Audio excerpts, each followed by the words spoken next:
श्री शिवाय नमस्तुभ्यम। हर हर महादेव। नमस्कार प्रिय भक्तजनों, अभी पुरुषोत्तम मास की शिवरात्रि आने वाली है। पुरुषोत्तम मास की शिवरात्रि बहुत ही खास है।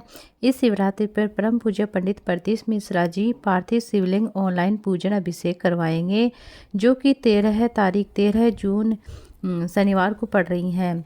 पुरुषोत्तम मास की शाम को 7 बजे से 8 बजे अपने घर में बैठकर पार्थिव शिवलिंग पूजन कर सकते हैं। ऑनलाइन अभिषेक करवाएंगे तो आपको 7 बजे पार्थिव शिवलिंग बनाकर पहले ही तैयार रख लेना है। आइए जानते हैं पार्थिव शिवलिंग बनाने के लिए हमें ऐसे किस तरह की मिट्टी का प्रयोग करना है और किस वर्ण के लोग किस मिट्टी का प्रयोग कर सकते हैं। आइए जानते हैं। अब आपको बताने जा रही हूँ कि पार्थिव शिवलिंग बनाने के 3 क्रम होते हैं। पार्थिव शिवलिंग बनाने के 3 क्रम कौन से होते हैं? जब भी हम पार्थिव शिवलिंग का निर्माण करते हैं, इसके 3 क्रम होते हैं। एक है रोग की मुक्ति के लिए। अगर आप पार्थिव शिवलिंग बना रहे हैं, आप चाहते हैं कि रोग की मुक्ति मिले, उस मिट्टी में आपको थोड़ा सा जल और थोड़ी सी आपको क्या करना है, उसी मिट्टी के अंदर और थोड़ी सी दुर्वा का भाग मिलाना है।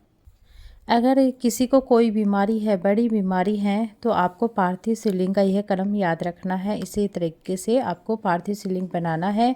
मिट्टी का पार्थिव शिवलिंग पूजन करना है। जल लीजिए, मिट्टी लीजिए, उसके अंदर थोड़ा सा जल मिलाई, उसके अंदर थोड़ा दुर्वा का भाग मिलाना है।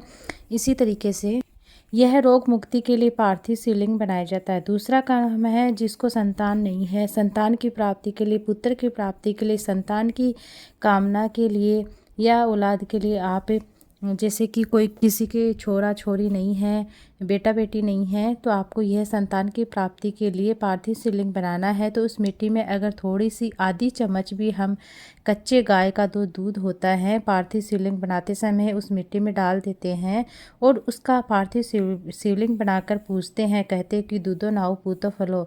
तो कहते हैं कि दूध का यह विधान होता है कि पार्थिव शिवलिंग के अंदर जब भी हम पार्थिव शिवलिंग बनाते हैं, उस मिट्टी के अंदर थोड़ा सा भाग दूध का डाल देते हैं और उसका पूजन करते हैं, तो हमारे घर में संतान वंश की वृद्धि होती है।